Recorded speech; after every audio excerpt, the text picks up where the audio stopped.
Hey, Nelson, alcoholic addict. That's not my real name. That is my pen name that I use at LOL Sober.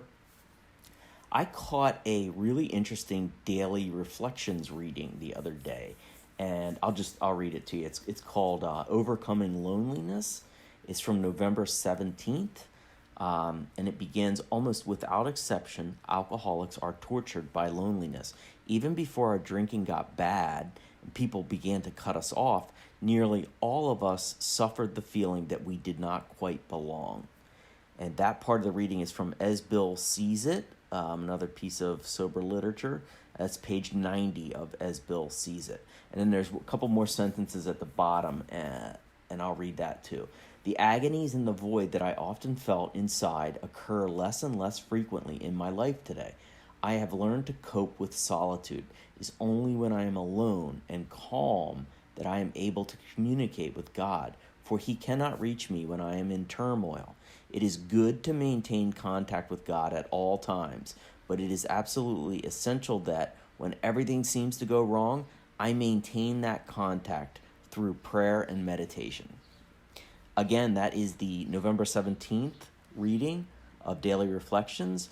I found about 10 different parts of that reading that spoke to me, but I'm going to focus on one line, and it's the line that says, "It is only when I am alone and calm that I am able to communicate with God, for He cannot reach me when I am in turmoil." And the second part of the sentence specifically grabbed my attention. The idea that when I am in turmoil, I cannot connect with my higher power. It just can't happen. Throw out the God stuff. Just throw out the God stuff completely. As I have mentioned many times on this newsletter, I only have ever had like a vague understanding of what my higher power is. I don't have a church that I go to. I don't have a God with a painting on the wall anywhere, and my God does not have a religious text that I read from every day. It's all much squishier and hard to explain, and I struggle with it. But a lot of it boils down to a few simple concepts. One is that I believe there are things, a lot of things, bigger than me. The sun, the universe, gravity, the ocean, and on and on. It's a long list of things that are beyond me. So I am not a higher power. And as long as I remember that, I am generally okay. I am not a higher power. And I'm certainly not my own higher power. That is bad legal representation to have yourself as your higher power. The other big thing is that I haven't closed the door on anything. I've met people who have had bad experiences with religion, and they really bristle at the God stuff to the point where it prevents them from really latching on to sobriety. They just don't like the God stuff so much. And I get it. I feel that way sometimes. I definitely do.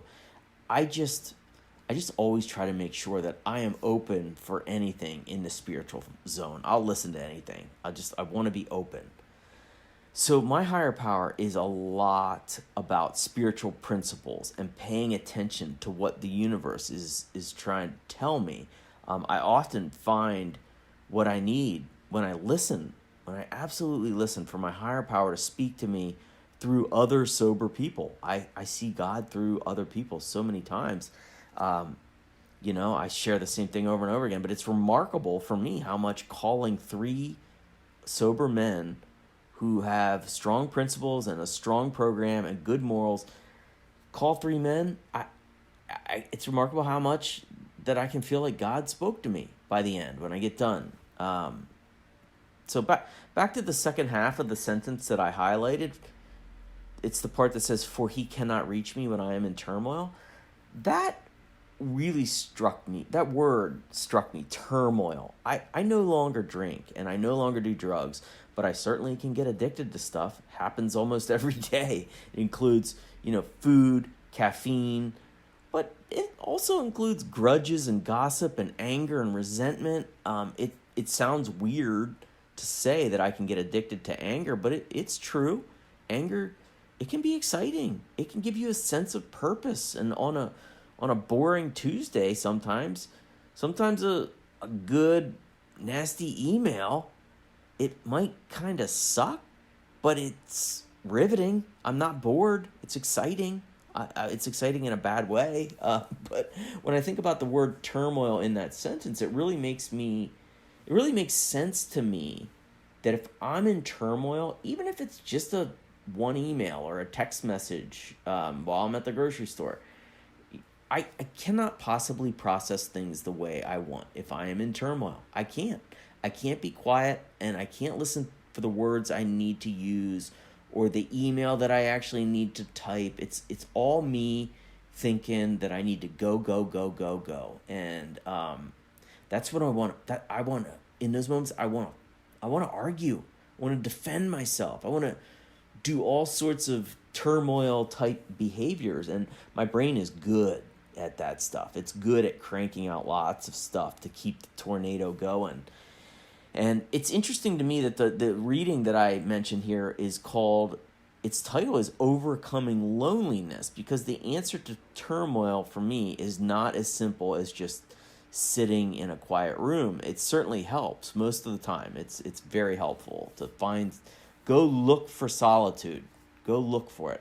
But I also find myself occasionally getting into a quiet room and taking some deep breaths and trying to clear my mind, but then I end up just sitting by myself and whipping myself into a frenzy. It can also be ripe for more turmoil. So that's why, as basic as this sounds, the best answer to me to quietly defeating turmoil is to get to a meeting. I end up getting my turmoil valve shut down for an hour, at least maybe not completely shut off, but like shut down most of the way. And that clears out some space for the better, healthy stuff to come back into my brain. Because the turmoil locks the door, man. Locks the door, doesn't let any of that good stuff in there to combat it. So I was a little bit, I was a little grumpy and argumentative and frustrated over this past weekend. And I was like, I got to get to a meeting. And so I went. And the meeting was one of those meetings that went around in a circle. It didn't do show of hands. So it went around in a circle, and I was the first person that got called on. And I had like 50 things. I was like ready to rumble. I had all these things I wanted to kind of put out there. And it just dawned on me, like, I felt like the most valuable thing for me that meeting was to pass and just listen. And so I did that. And the meeting went very well. It helped enormously shut down so much of the turmoil in my brain because I just sat there and I listened. I will be totally honest, though. It was a meeting where we got done a little early, and the chairperson asked if anybody who passed would want to share, and I raised my hand and I shared all 50 things then. So I did kind of air out what I needed to, but it was after I kind of closed the door behind me and kept the turmoil in the hallway. And so I ended up having a great 4th of July holiday because I did that, and so I just really appreciate it. Thank you for letting me share.